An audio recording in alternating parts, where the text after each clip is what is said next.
But because I've experienced this to work so effectively, I'm very careful about what I create because I know what will happen after I do it.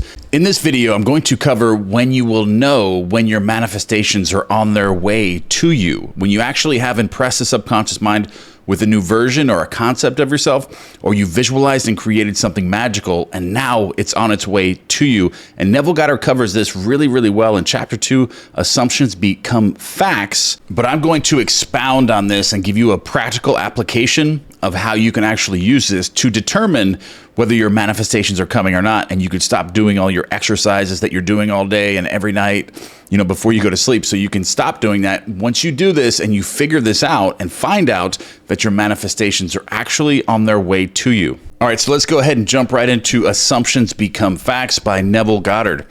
Men believe in the reality of the external world because they do not know how to focus and condense their powers to penetrate its thin crust.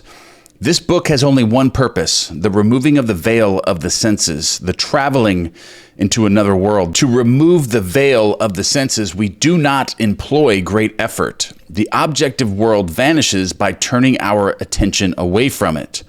We only have to concentrate on the state desired in order to mentally see it. But to give it reality so that it will become an objective fact, we must focus attention upon the invisible state until it has the feeling of reality.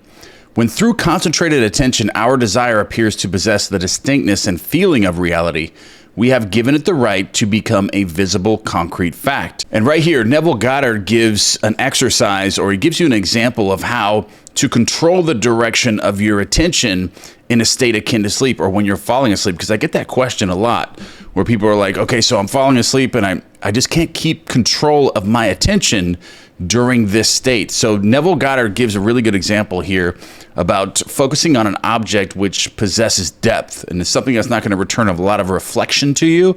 So he gets into it right here. So if it is difficult to control the direction of your attention while in a state akin to sleep, you may find gazing fixedly into an object very helpful. Do not look at its surface, but into and beyond any plain object, such as a wall, carpet, or any other object which possesses depth. So you're looking at an object that possesses depth, and you're actually seeing through it. You're not seeing its surface, and you're going into like a trance state while retaining full concentration and full focus and creating your new imaginary act within this state. So you're going to stay awake, but you're going into this trance-like state and focusing on an object which possesses depth, and you're seeing through it. So arrange it to return as little reflection as possible. Imagine then that in this depth, in this trance that you're in, you are seeing and hearing what you want to see and hear until your attention is exclusively occupied by the imagined state. So at the end of your meditation, when you wake from your controlled waking dream, it's controlled now. See, he says controlled waking dream. It's not an uncontrolled daydream where you just let your mind do whatever it wants. You're actually taking intentional control of this imaginary act. And at the end of your meditation, when you awake from your controlled waking dream, you feel as though you had returned from a great distance. So this is going to happen. And when this happens, you know that you have shock time sense, like you have activated the positron, which we've talked about so many times. And when you activate this positron, you're going to get there.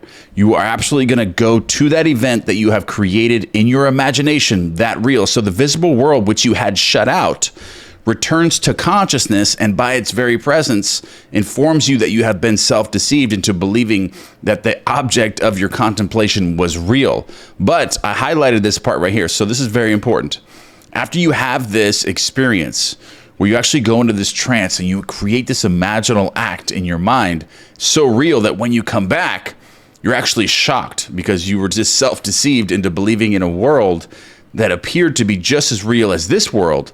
But when you come back, you're like, okay, so that wasn't real, but right here.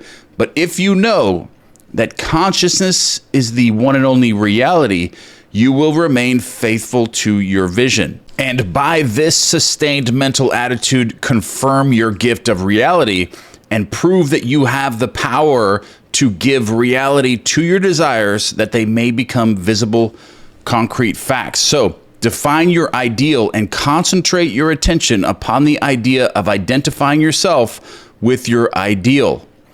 Assume the feeling of being it, the feeling that would be yours were you already in the embodiment of your ideal.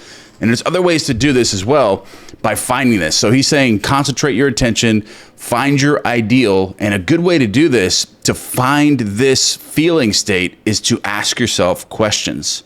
I find when I ask myself questions, I manifest this way just by creating that feeling state. Like I've done this before when I had things that even went wrong in my life. Like all of a sudden they go wrong in my life. So I'm like, okay, so I got to fix this. But how would I feel if it didn't go wrong? How would I feel right now if it didn't go wrong and actually went the way that it was supposed to go? And I'll do this like right before I go to sleep, or I'm trying to create an imaginal act. I'll get into that feeling immediately with these types of questions. I say, so if this event didn't go wrong today, how would I feel right now going to sleep? So I'll change it. Sometimes I'll even go back into revision. My mind will automatically go back when I ask these questions, and I'll start revising that scene where that deal did go through or that problem never even happened. Then I'll create this feeling state and then go into my imaginal act and then create that, as I'm falling asleep. But I find that asking questions, you can find your feeling state. The feeling state that you're looking for, you can find with questions. So whether that be a relationship, a new house, a new car, a new career, more money, whatever this is, ask yourself that question. How would I feel right now if I had this much money, or I was making this much money, or that deal did go through, or this did happen, or I never lost that relationship, or that person didn't break up with me, or something like that? Ask yourself these questions and your mind will automatically start picturing these things. And then your thoughts create images in your mind, and those images create feeling states. And the feeling is the secret as you're falling asleep, and pressing that into the subconscious mind to be expressed in your reality tomorrow. So this is very important also that I wanted to add to this. All right, so then live and act upon this conviction. Live and act upon this conviction. And this assumption, though denied by the senses, if persisted in, will harden into a fact. You will know when you have succeeded in fixing the desired state in consciousness by simply looking mentally at the people you know. This is where Neville Goddard gets into when you will know when you have successfully impressed the subconscious mind with a new version of you. So this is where he goes into this and explains this, and I'm going to expound on this so you can really understand this, because this is true. I've actually done this technique, and I found that I was in the proper conception of myself based on my inner dialogues, and simply mentally looking at the people that I know and conversations that I'm having ahead of time about these people. So in dialogues with yourself, you will be less inhibited and more sincere than in actual conversations with others. Therefore, the opportunity for self-analysis arises when you are surprised by your mental conversations with others. So you'll notice this by going into a meditation. So go into a meditation. If you've been practicing something, you've been in a relationship with this person, in your imagination, you're persisting in it, you've fallen asleep with it so many nights. Now you can go into meditation and picture this person and notice the thoughts that you're having. Notice if your mind is programmed as if you are broken up or you're back together. You'll start to see the patterns with your mind automatically. Where are your thoughts going automatically when you're not consciously controlling them? So this is what happens when you have successfully impressed the subconscious mind. Your inner dialogue is now tricked, or it's changed to believe that you're now back in this relationship, or you have this career, or you have these new things, or whatever you're desiring, you're imagining that you have. So your inner dialogue is now going to be programmed with having the thing. So it's going to be leading you and picturing things ahead of it. And if it's a relationship, for example, if it's a relationship that you've imagined that you're now back together with this person, or you're with this specific person, your mind will automatically be picturing things that you're going to be doing together in a relationship. Now you are in a relationship. Instead of focused on this person being at a distance from you and you're having these negative thoughts coming into your mind, you'll notice the difference between the two. And this works with everything, like your career, with your job, whatever you're trying to create as a desire already being completed. So whatever that is that you're working on, you can go into this meditation and just observe your thoughts. Don't try to control them. Just see where your inner dialogue is going. See what you're automatically picturing, and start taking conscious control of that and seeing that and monitoring it without actually controlling it. Because once you build up the momentum and you've actually persisted in this feeling state and impressed the subconscious mind with this new feeling state, your inner dialogue is now going to be changed, and it's going to be leading ahead of events. Those events are going to be ahead of it. So it's going to be imagining things that you're going to be doing together, or it's whatever you have desired. It's going to be leading ahead of that. And you're going to start seeing your inner dialogue headed that way, being more positive. All of these things are going to start happening with your inner dialogue. So this is the best way to determine whether you have impressed the subconscious mind or not. Like, you can actually just stop doing that and just allow this thing now to come to you. And another way to determine this without actually going into a meditation, you can actually just observe your actual actions in the 3D world.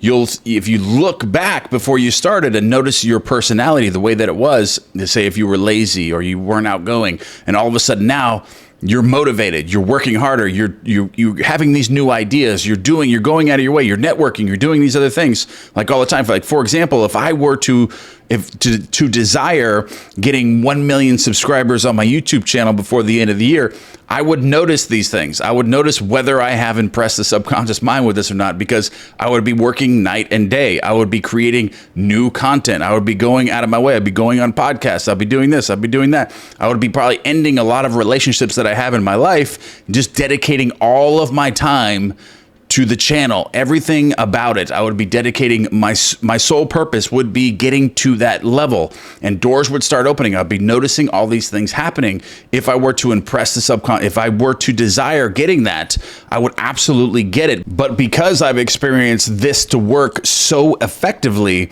I'm very careful about what I create, because I know what will happen after I do it. Like, I could visualize that and I would absolutely get it, but I know what comes with that. I may have relationships right now that I really, really like, and I know my personality would change, and I would end those relationships. I would stop spending time with family. I would start shutting everything down and focusing on this main purpose.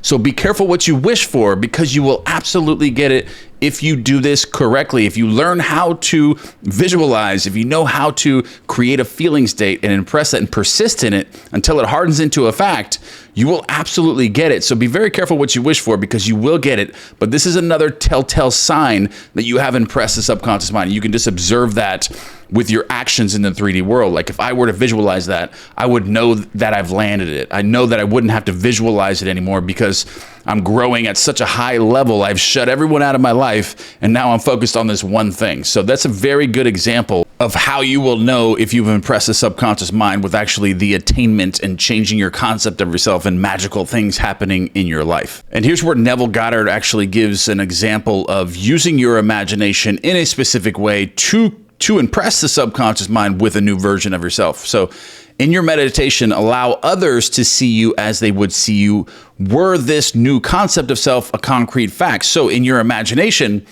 when you're creating your imaginal act, your friends and family are now seeing the new version of you. So who is this new version of you, and how would they be reacting to you? How would they be seeing you with this new concept of yourself? And this is actually based off Neville Goddard's VIP exercise that I created on the channel, that where my grandfather actually learned this from Neville Goddard himself. He goes over this. Other people congratulating you, other people seeing you as this new person.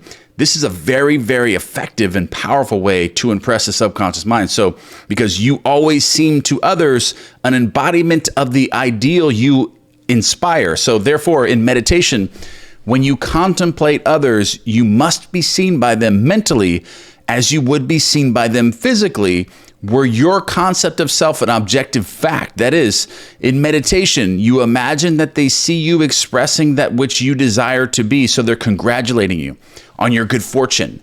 You know, you're now a millionaire, entrepreneur, you're doing all these things, you created this huge business, you're so successful now, or whatever it is that you desire. Your family and friends are now seeing you as this person, and they're reacting to you, and you're watching that, you're observing this in your meditation. Or in your imaginal act, you're actually observing them talk to you a specific way concerning your new version of yourself. So that's a very powerful way to do this. So if you assume that you are what you want to be, your desire is already fulfilled. And in fulfillment, all longing is neutralized. You cannot continue desiring what you already have. Your desire is not something you labor to fulfill. It is recognizing something you already possess, because creation is finished. So everything's already been created. So anything that you want in your life is already there. You just have to connect with it. And you do that by assuming the feeling of being that which you desire to be or to have in that moment. And that's what connects you to the creation that already exists. That's how you manifest creation to you. So believing and being are one. The conceiver and his conception are one. Therefore, that which you conceive yourself to be can never be so far off as even to be near, for nearness implies separation. If thou canst believe, all things are possible to him that believeth. Mark 9:23. Being is the substance of things hoped for, the evidence of things not yet seen. Hebrews 11:1. If you assume that you are what you want to be, then you will see others as they are related to your assumption. So this is where your inner dialogue is going to be going. If you assume that you are what you want to be, and you've impressed the subconscious mind with that, then automatically in your imagination, in your inner dialogue, you are going to see others as they are related to your assumption. So you're going to automatically be seeing them looking at you differently and congratulating you and looking up to you now and giving you respect now, giving you all these things because now you've earned that within your concept of yourself. And now you're super successful and they're seeing you this way. So, but if, however, it is the good of others that you desire, then in meditation, you must represent them to yourself as already being that which you desire them to be. So you can create good things of others this way by imagining this in the opposite. If it is good of others that you desire, then in meditation you must represent them to yourself as already being in that state of them being successful. So it is through desire that you rise above your present sphere, and the road from longing to fulfillment is shortened as you experience in imagination what you would experience in the flesh, were you already the embodiment of the ideal you desire to be. I have stated that man has at every moment of time the choice before him which of several futures he will encounter. But the question arises, how is that possible when the experiences of man awake in the three-dimensional world are predetermined? Then Neville Goddard gives a really good example here in the next page. So as his observation of an event before it occurs implies, this ability to change the future will be seen if we liken the experiences of life on earth to this printed page. Man experiences events on earth singly and successively in the same way that you are now experiencing the words of this page. Imagine that every word on this page represents a single sensory impression. To get the context to understanding my meaning, you focus your vision on the word in the upper left-hand corner and then move your focus across the page from left to right, letting it fall on the words singly and successively. By the time your eyes reach the last word on this page, you have extracted my meaning. Suppose, however, on looking at the page with all the printed words thereon equally present, you decided to rearrange them. You could, by rearranging them, tell an entirely different story. In fact, you could tell many different stories. So this is the way things can happen in your world by changing. So everything is predetermined, yes, but they can be changed just like the parallel realities. There's an infinite amount of simultaneous worlds, and they could be changed to anything, just like he expresses with the words on this page. Yes, you're reading them from left to right and then extracting the meaning by doing that from top to bottom, left to right. But you can extract a different world. You can create a different world by imagining something completely different, that you're a completely different person now, or imagining that you have something that you don't actually have, but you persist in that until it actually happens.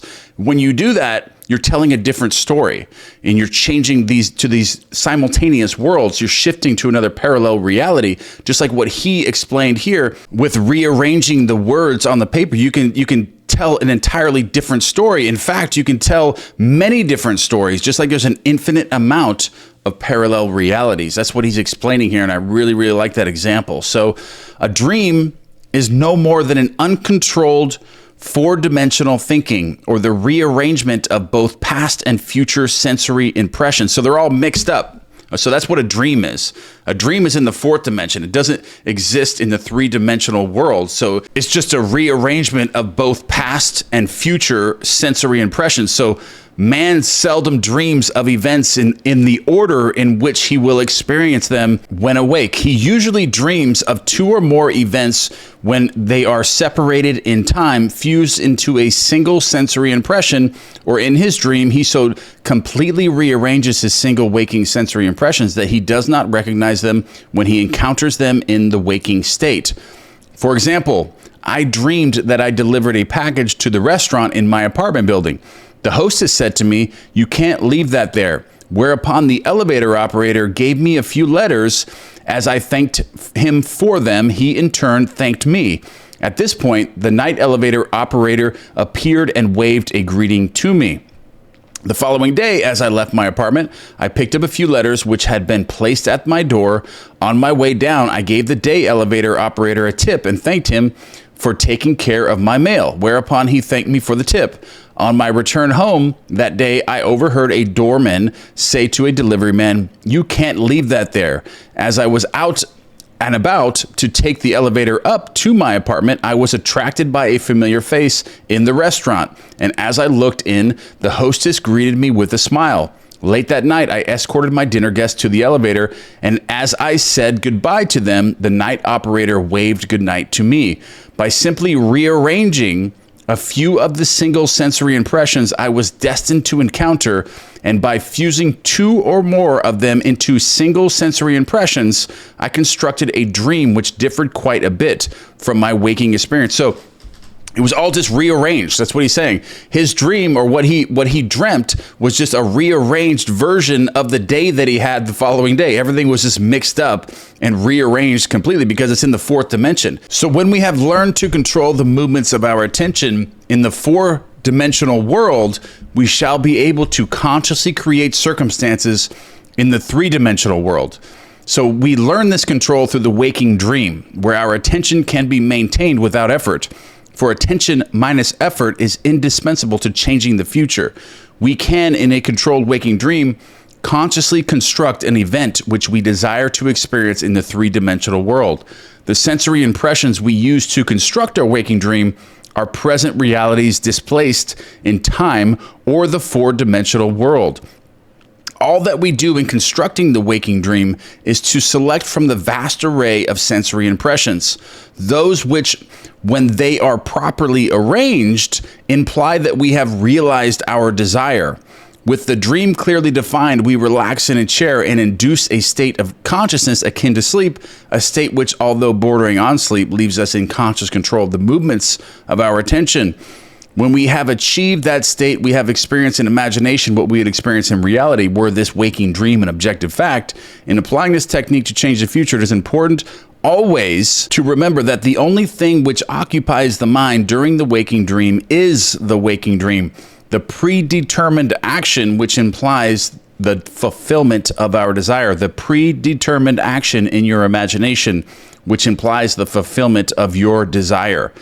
How the waking dream becomes physical fact is not your concern. How the waking dream, how your desire is fulfilled as a physical fact is not your concern. Do not worry about that. Our acceptance of the waking dream as physical reality wills the means for its fulfillment. Let me again lay the foundation of changing the future, which is nothing more than a controlled waking dream. Define your objective, know definitely what you want. Construct an event which you believe you will encounter following the fulfillment of your desire.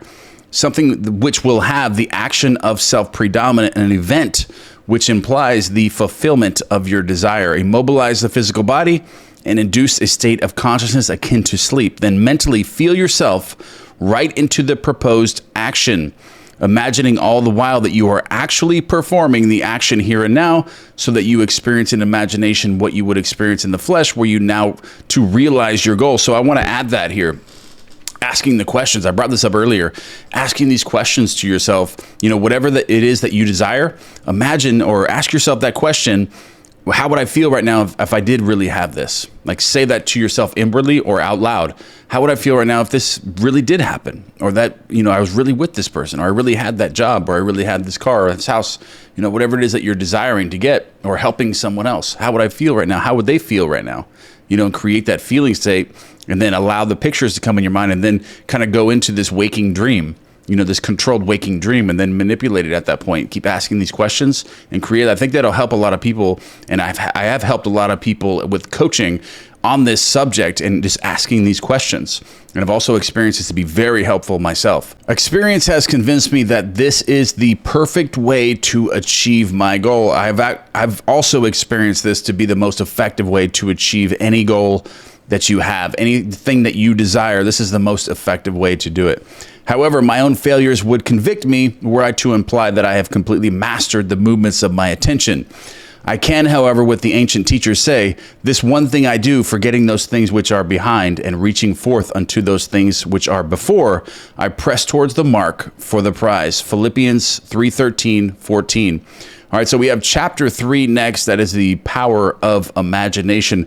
I really enjoyed this chapter, but like I said in the beginning, I think the main part of this I wanted to get out of this and help people was with the asking of questions and creating that feeling state, allowing the pictures to come in your mind when you're asking yourself those questions. Also, determining if you have impressed the subconscious mind and your manifestations are coming and you're like done. You've persisted long enough. And now you know that those things are actually coming to you and you're actually leading yourself to them. And you can do that through meditation by observing your inner talking and seeing if they're lining up correctly and picturing things as if those things are already completed and the events that would occur after those things had already been completed.